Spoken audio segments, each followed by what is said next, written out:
What's good, YouTube? It's Justice I Used to Be Pay, and today I'm back with another video. And in this video, I'm going to be talking about the album that made me believe in Sheck Wes. But before I get into that, make sure you leave a like, comment, and subscribe. Do all those things. It helps me out a ton. Yes, I acknowledge that making a video on Sheck Wes in 2024 is probably a little crazy. But this is my channel, so that's what we're going to talk about today. I used to be a big believer in Sheck Wes. Not for me to say that I don't believe in him now necessarily, or his talent now. There's just not much for me to believe in because the dude barely drops music. But when you think about the year 2018, you think about like the guys from the SoundCloud era finally starting to really reach some heights in mainstream music. You think about Playboi Carti, you think about XXXTentacion, Juice WRLD, Uzi, Lil Yachty, like all these dudes really becoming stars in that year, in that time period. Not necessarily that year specifically, but around that time period.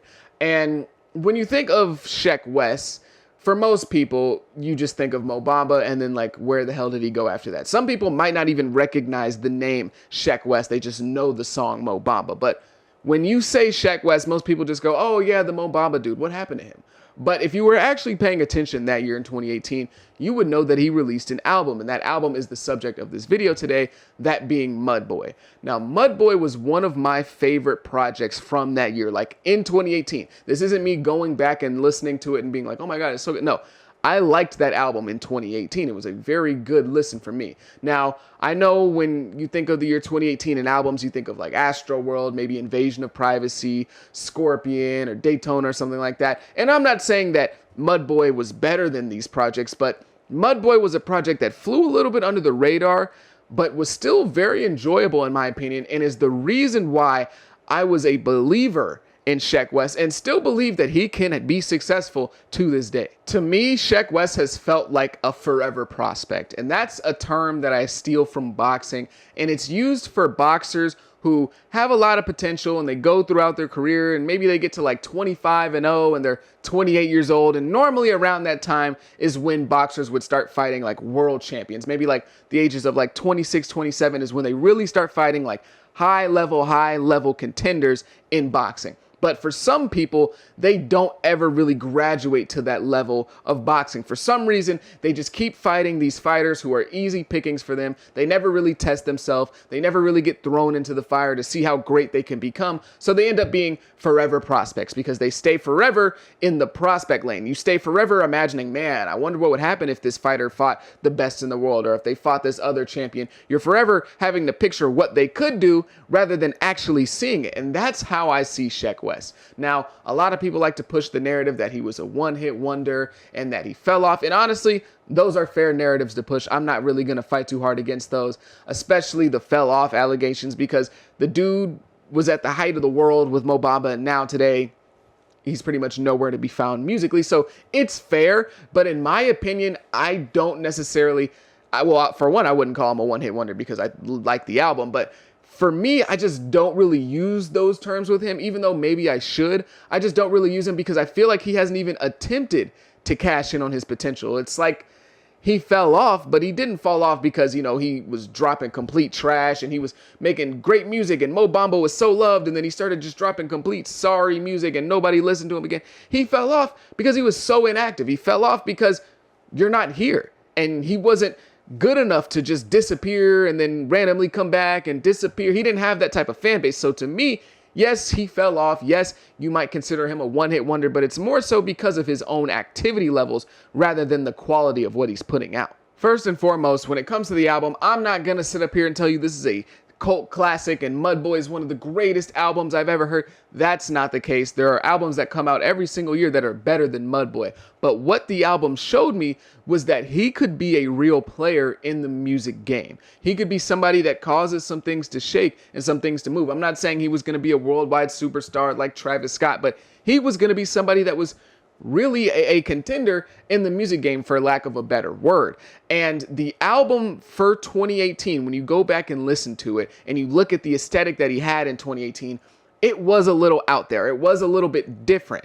And I know that sounds kind of crazy because you're probably thinking to yourself, if you only know Mo Bamba, what? He just kind of made like crazy turn up music. He made lit turn up music in 2018 that fit very well into that era and aged like a 2018 song. But if you actually look into this album, there's a lot here that's way different than what everyone was kind of doing in 2018, because I know like all that stuff was different then. But if we go back and look at 2018 in the music scene, all of that stuff is no longer different, right? It obviously became the norm, and everyone was kind of reaching and dipping a little bit more into that kind of rock star adjacent bag when it came to their aesthetics and their look. That was kind of when it really became popular on the mainstream stage, and now we're in 2024 today where pretty much everyone's doing it. Even the street rappers are starting to dress like rock stars. But you understand where I'm going with this. That was kind of the aesthetic that people were starting to dip into more, and Sheck Wes kind of went into a different direction. For this to be a trap album that came out in 2018, one of the best words you can use to describe this album is strange. And I know that may sound like an insult, but it's not. This album is kind of strange, and the title for it being Mudboy couldn't be more fitting. A lot of the tracks on here sound kind of muddy. There's a level of rawness there. There's a level of unpredictability that's there. And I know, again, these may sound like insults, and maybe they are, but also at the same time, it works. Like, there's just a level of unpredictability here that is very, very high. It's really weird. Like, if you had only heard Mo Bamba from Sheck Wes, you would have no way to predict what this album would sound like. You would have no idea what this album was going to sound like. You wouldn't. Okay, it wouldn't even be close. Besides maybe a song like Live Sheck Wes, outside of that, you would not be able to predict anything that he does on here. And I think that's a good thing. Like the songs like WESPN, Chippy Chippy, Jiggy on the Shits, Danimals. These are songs that, you know, a lot of people are hit or miss on. I feel like a lot of people can be on the spectrum of don't really like these songs, and a lot of people are on the spectrum of love these songs. Like, I feel like these are kind of songs where you're either hot or cold on them, and there's not that much in between, but they're different and they sound a little strange. They sound unique. They sound like something that people weren't really doing in 2018. And there's kind of this like hint of like almost horror, like horrorcore type of music on this album, especially a song like Chippy Chippy. Like, that's like a cult music horror movie type of song. And that's why I like this album. It just feels different in my opinion. And all those songs I listed, I love those songs. Look, you might listen to them and be like, what is he talking about? Like, this sounds terrible. This is horrible. But what is really important here is that level of uniqueness, in my opinion. Now, of course, he's taking inspiration from other people. There's a lot of like ASAP Mob inspiration, in my opinion, on this project. There's some Travis inspiration, but still, at the very end of the day, it's clearly uniquely Sheck Wes. This album isn't filled with crazy lyricism and wordplay, and Sheck Wes' vocals and his singing is sometimes questionable at best, but I think what really makes this album work for me is a lot of Sheck Wes' charisma throughout the project. I think that his charisma and a little bit of his swagger is what makes a lot of the stuff that probably shouldn't work on this album. A song like WESPN is something that I probably really shouldn't like, but I do. I enjoy it. A song like Chippy Chippy, again, kind of weird. Probably shouldn't like it. A song like Jiggy on the Shits is something that's unique and something that you don't really hear that often. He even switches to his native language in the song, and I can still listen to it and enjoy it, even though it's still a trap sounding song, a rap song, and I don't even understand what he's saying. This wasn't the best album of the year in 2018. Again, I'm not saying that, but this was something that was really enjoyable and very different in my opinion, and that's why I think I liked it so much at the time, because I know we like to look back on 2018 with rose-tinted glasses and think of all the great stuff and be like, oh my God, the end of the set, like towards the end of the SoundCloud era, it was amazing. But we also have to remember that this was also in the middle of the clout era. This was the era where Bad Baby, you know, Lil Pump and Whoa Vicky were running Instagram every single day. This was an era where we had a lot of garbage. Like, there was a lot of garbage. I know we don't like to talk about it with the SoundCloud era, but a lot of that stuff was garbage. And if it wasn't garbage and it was actually good, it kind of sounded like everyone else's stuff. And this was something that stuck out like a sore thumb, in my opinion. And maybe that's the reason why it didn't catch on like the other stuff did in 2018. But this was the reason why I like it so much and why I can still revisit it to this day.